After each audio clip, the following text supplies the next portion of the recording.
Hello, good morning to all class sixth जो बच्चे हिंदी पढ़ते हैं। हम आपको पाठ 14 भिखारिन पढ़ा रहे थे, जिसके लेखक हैं रविंद्रनाथ टैगोर। लेखक के बारे में आपने पढ़ा, समझा भी। अब इस पाठ 14 भिखारिन के आते हैं भाग 4। 3 भाग पूरे हो चुके, तो भाग 4 शुरू होता है यहाँ से। पेज नंबर है 113, पेज नंबर 113। दूसरे दिन प्रातःकाल यानी कि दूसरे दिन सुबह सवेरे प्रभु की कृपा हुई, ईश्वर की अल्लाह की मेहरबानी से यह दवा ने अपना जादू का प्रभाव दिखाया। मोहन का बुखार जो था वो तेज उतर गया।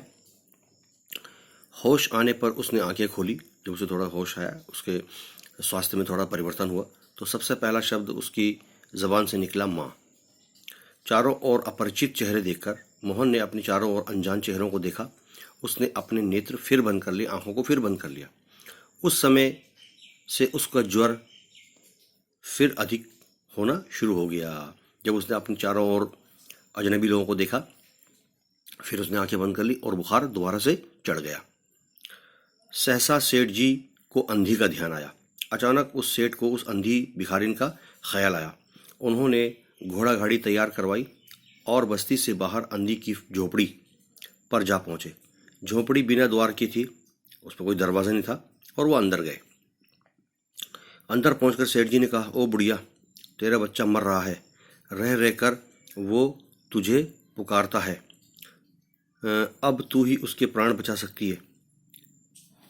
चल और मेरे लिए नहीं, अपने बच्चे की जान बचा ले। ममता ने अंधी को विकल कर दिया। ममता ने उसको बहुत परेशान कर दिया। अंदर ही अंदर उसने तुरंत कहा, चलो जल्दी जल्दी चलते। सेठ जी सहारा देकर उसे बाहर लाए, हाथ पकड़कर, और गाड़ी पर बिठा दिया, जैसे कि आप तस्वीर में देख रहे हो। देखो इधर। उस समय सेठ जी और अंधी भिखारिन दोनों की एक सी दशा थी, एक जैसी हालत थी। दोनों की यही इच्छा थी कि शीघ्र से शीघ्र जितना जल्दी हो सके वो अपने बच्चे के पास घर पहुंच जाए। सेठ जी का मकान आ गया, कोठी आ गई। सेठ जी ने उस अंधी भिखारिन को सहारा देकर उतारा और अंदर ले जाकर चारपाई उस पलंग के समीप खड़ा कर दिया जहां पर मोहन लेटा हुआ था। उसने टटोल कर हाथ से मोहन के माथे पर हाथ फेरा।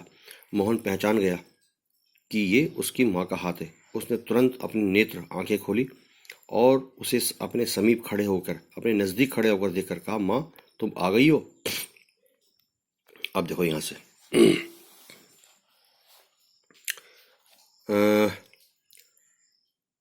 अंधी ने स्नेह भरे स्वर में, प्यार भरे आवाज में उत्तर दिया, हाँ बेटा, तुम्हें छोड़कर मैं कहाँ जा सकती हूँ।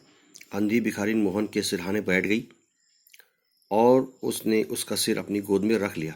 मोहन को बहुत सुख का अनुभव हुआ, उसे बहुत ही शांति मिली और वो उसी की गोद में सो गया। दूसरे दिन से मोहन की दशा जो थी, हालत अच्छी होने लगी और 10-15 दिनों में वो बिल्कुल स्वस्थ तंदुरुस्त हो गया। मोहन के पूरी तरह स्वस्थ हो जाने पर, जब मोहन अच्छी तरह से तंदुरुस्त हो गया, वो बुखार ने उसको छोड़ दिया, उसकी तबीयत बिल्कुल अच्छी हो गई।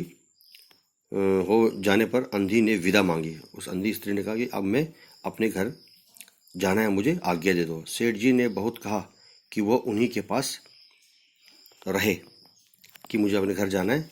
तो सेठ ने उसको बहुत ही हाथ जोड़कर विनती की, तुम कहीं जाने की तुम्हें आवश्यकता नहीं, तुम यहाँ रह सकते हो हमारे साथ। अच्छा, अब आ जाओ यहाँ, हमारे पास रह जाए। परंतु वो सहमत नहीं हुई, वो राजी नहीं। उसने जिद किया कि मुझे अपने ही घर झोपड़ी में जाना है। सेठ जी ने रुपयों की एक थैली उसके हाथों में थमा दी। अंधी ने पूछा, सेठ ने एक बहुत बड़ा नोटों का बंडल जो है उसके हाथ में थमाया और अंधी ने पूछा, सेठ जी इसमें क्या है। सेठ जी ने कहा, इसमें तुम्हारी धरोहर है, इसमें तुम्हारी दौलत है जो तुमने मेरे पास छोड़ा था, रखा था। तुम्हारे रुपए हैं, वो मेरा अपराध है, वो मेरा गुनाह था। ये कहते कहते उनका चेहरा शर्म से झुक गया, लाल हो गया।